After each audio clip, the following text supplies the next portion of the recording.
창세기 29장 31절에서 35절 말씀. 여호와께서 레아가 사랑받지 못함을 보시고 그의 태를 여셨으나 라헬은 자녀가 없었더라. 레아가 임신하여 아들을 낳고 그 이름을 르우벤이라 하여 이르되 여호와께서 나의 괴로움을 돌보셨으니 이제는 내 남편이 나를 사랑하리로다 하였더라.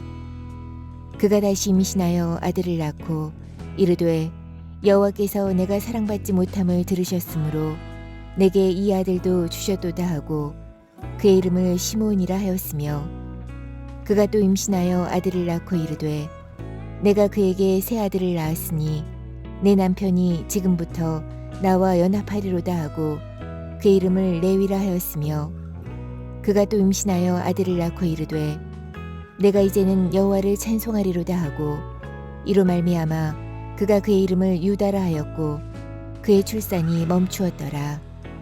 아멘.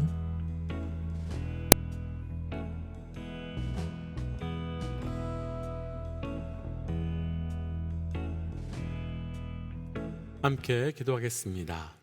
하나님, 우리를 구원하시고 우리를 구속하기 위하여 모든 삶의 역사 가운데 일하시고 또 지금 이 순간조차도 계획하시고 펼쳐주시는 은혜 감사합니다. 오늘도 주께서 우리에게 허락하신 놀라운 구원의 은혜가 고백되고 간증되게 하여 주시옵소서. 이 모든 말씀 예수님 이름으로 기도하였습니다. 아멘. 할렐루야. 우리 삶의 처음과 나중이 되시고 또 모든 순간 모든 자리에 늘 동행하여 주시는 주의 이름을 높이 찬양합니다. 오늘은 9월의 마지막 날입니다. 먼저 지난 한 달 모든 자리 모든 순간 함께하여 주신 하나님께 감사드리며 동시에 한 달 동안 매일매일 말씀의 자리로 나오신 우리 믿음의 동역자들을 축복합니다. 사실 이렇게 매일매일 영상으로 또 온라인으로 예배하는 것이 결코 쉬운 일은 아닙니다. 왜냐하면 너무 익숙해질 수 있기 때문이며 또 혼자 예배하기에 무감각해질 수 있기 때문입니다. 쉽지 않은 싸움이지만 그 싸움을 끝까지 감당함으로 하나님께서 말씀을 통해서 우리에게 주시고자 하시는 뜻과 방향을 온전히 분별하시기를 주의 이름으로 도전합니다. 이제 말씀을 함께 좀 돌아가 볼까요? 오늘 함께 나눌 말씀의 제목은 라헬과 레아를 통한 구속의 섭리. 다시요. 라헬과 레아를 통한 구속의 섭리라고 하는 조금은 어려운 말씀의 제목입니다. 사실 성경은 어떻게 보면 정말 쉬운 책이고 또 어떻게 보면 정말 어려운 책입니다.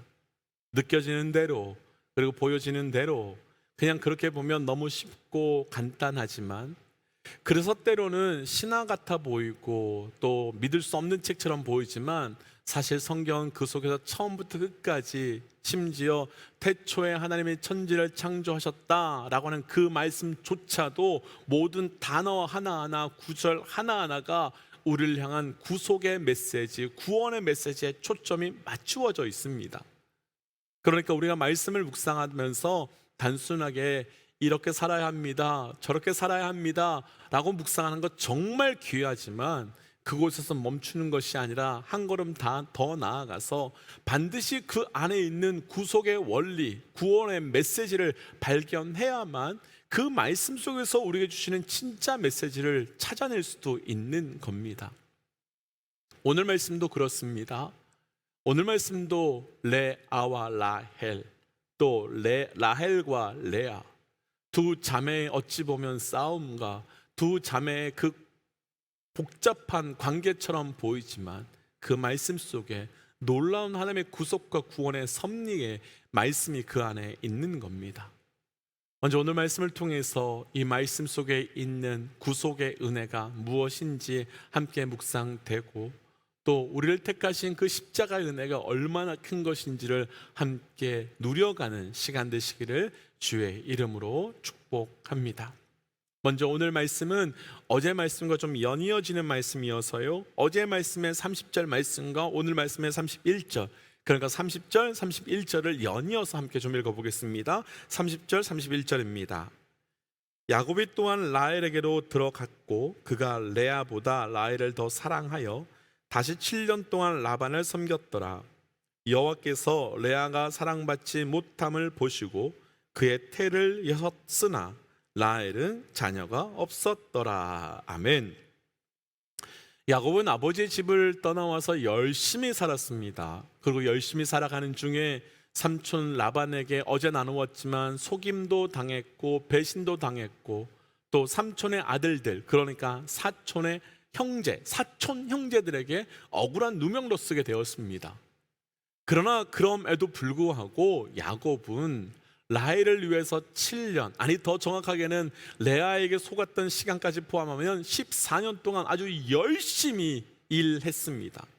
그런데 이렇게 일한 이유에는 분명한 이유가 있습니다. 바로 자신이 사랑했던 그 여인을 신부로 맞아 결혼하기 위함이었습니다. 그러니까 나의 사랑, 나의 신부를 맞이하기 위해서 값을 치루어야 했고, 그래서 억울해도, 그래서 배신당해도, 그래서 모함을 당하고 수치를 당해도 그 모든 것을 다 참아낼 수 있었던 겁니다. 이미 여기까지만 말씀을 듣고도 이 말씀이 어떤 구원의 구속의 섭리를 우리에게 보여주고 있는지 눈치채신 분들도 계시리라 생각됩니다. 야곱은 아버지 집에서 떠나왔습니다. 그리고 그가 떠나온 것은 하나님께서 하란, 그러니까 그 땅에서 새롭게 출발하기 위함이었습니다. 그런데 그 새로운 출발은, 그러니까 야곱이 삼촌 라반의 집에 있었던 20년 동안 야곱이 새롭게 출발한 것은 딱 하나밖에 없었습니다. 바로 신부를 맞이함으로 그 신부를 통해서 새로운 가정을 이루는 출발이었고, 그리고 그 신부된 그 가족들을 다시 이끌고 약속의 땅으로 다시 돌아오는 것이었습니다. 그럼 우리 이제 예수님으로 생각해 보고 싶습니다. 예수님은 왜 우리에게 오셨습니까? 그리고 우리에게 오신 그 예수님이 가장 사랑했던 제자들에게 팔림을 당하는 배신을 당하고 온갖 억울한 일을 당하고 말도 안 되는 수치와 수모를 당하면서 그 모든 것을 왜 하나도 거부하지 않으시고 다 감당하셨습니까?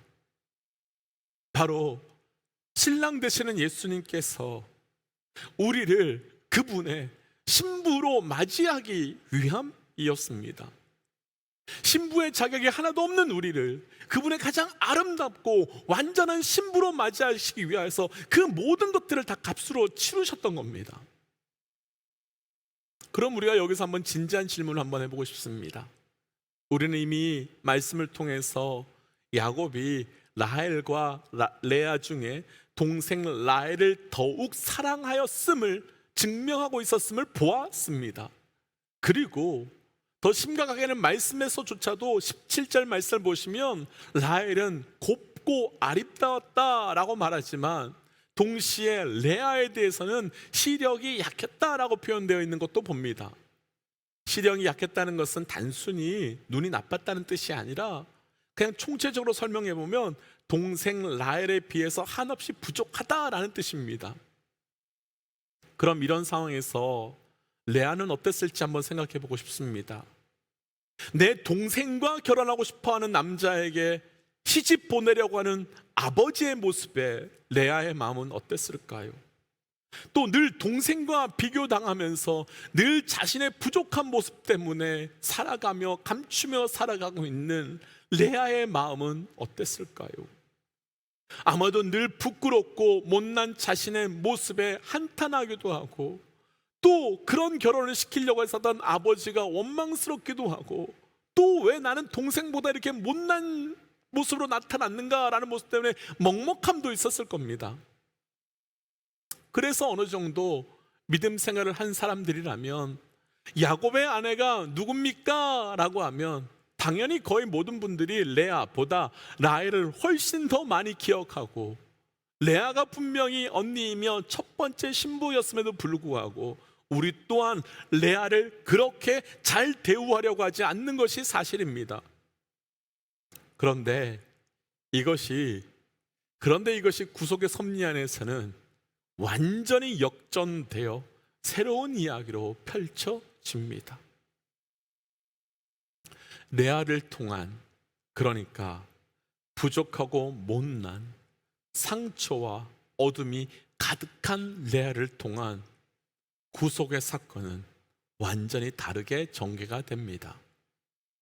먼저 라헬과 레아를 통한 구속의 섭리를 완전히 이해하기 위해서 오늘 말씀의 전체 결론을 먼저 정리하고 풀어가 보고 싶은데, 오늘 본문 조금 전에 읽었던 31절과 35절을 연이어서 한번 좀 읽어보겠습니다. 31절을 다시 한번 읽어볼까요?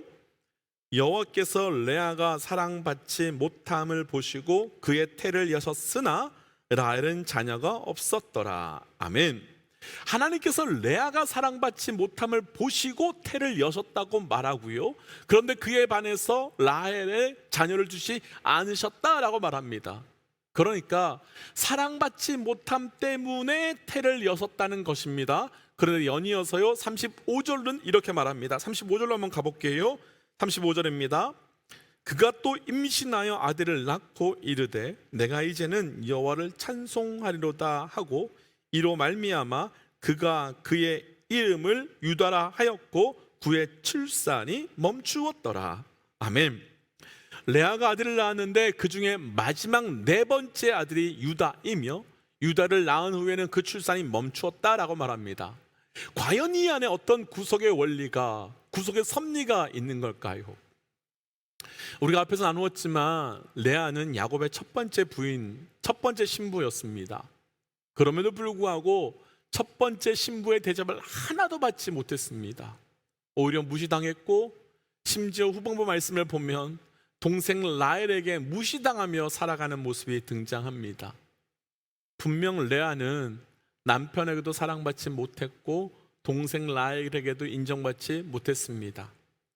그런데 놀라운 것은, 아니, 그래서 하나님의 구속의 섭리가, 하나님의 구속의 그 은혜의 섭리가 놀랍고도 감사한 것은, 하나님께서는 모든 사람들에게 사랑받으며 인정받으며 산 라헬의 자녀에게서 예수 그리스도를 태어나게 하신 것이 아니라, 사랑받지도 못하고 거절당하며 상처투성이로 살고 있는 레아의 아들 유다에게서 예수 그리스도를 탄생하도록 하셨다는 겁니다.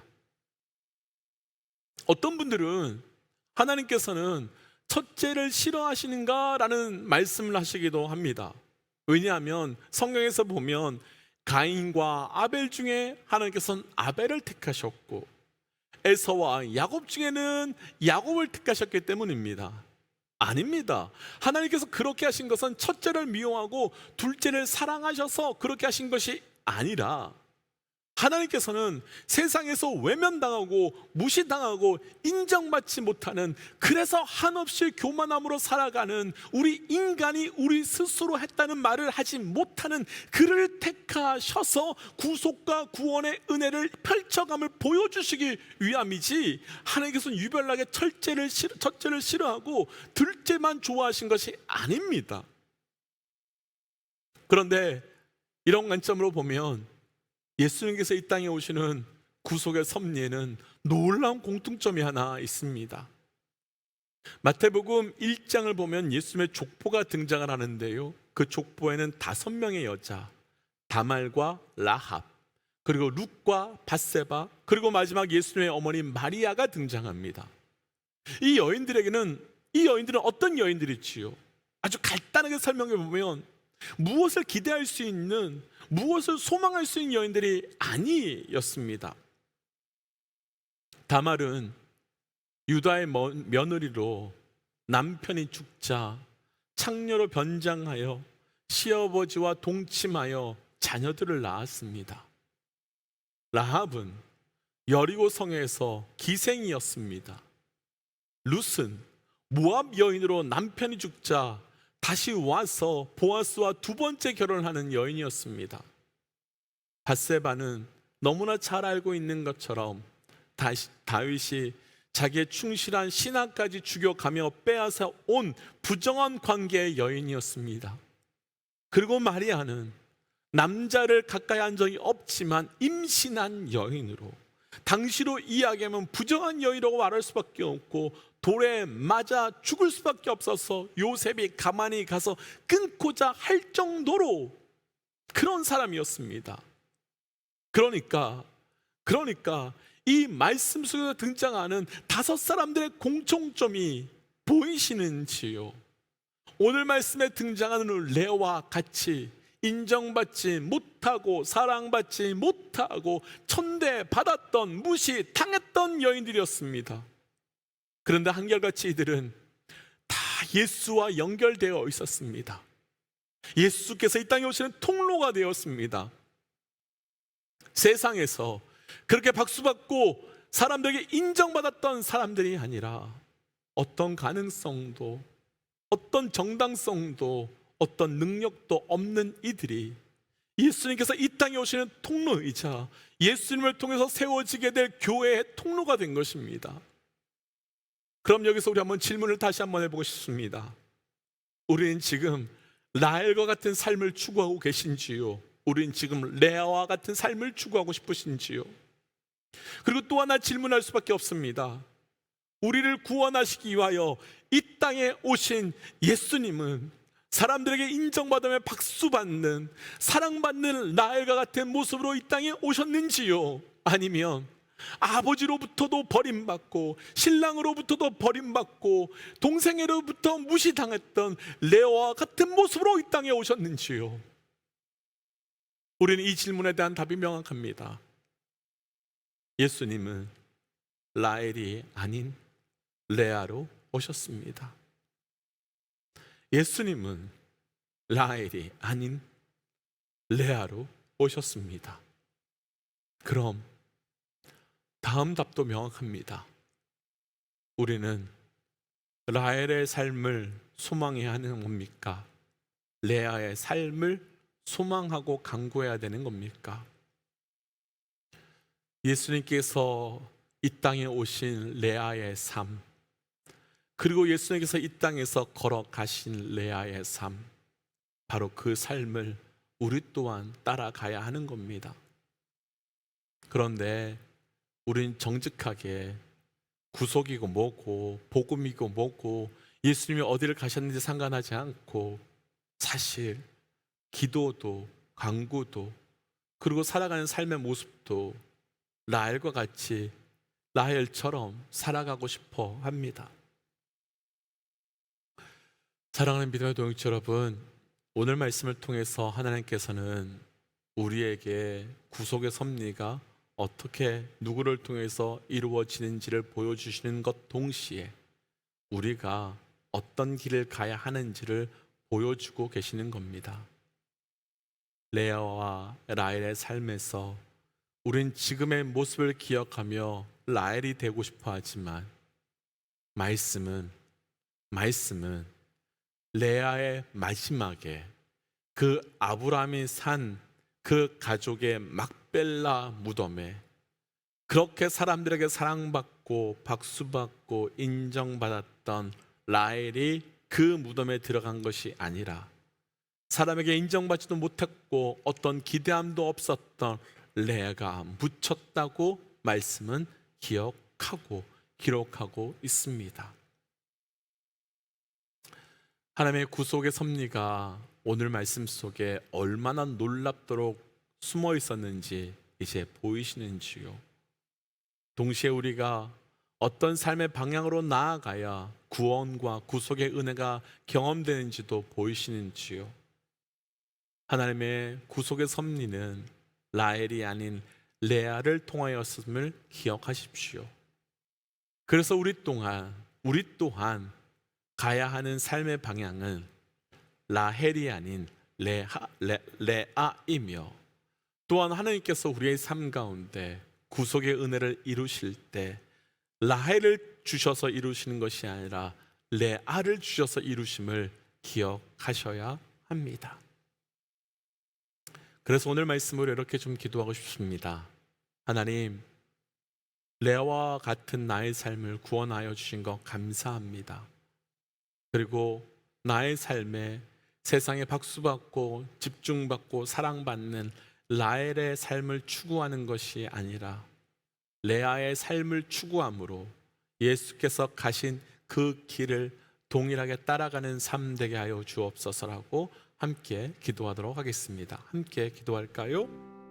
하나님, 오늘 주셨던 말씀 온전히 붙들고 나갑니다. 아버지 오늘 주셨던 이 말씀 앞에서 온전히 경고하오니 아버지 나의 삶에 철저히 레아를 따라가며 레아의 삶을 소망하게 하여 주옵소서.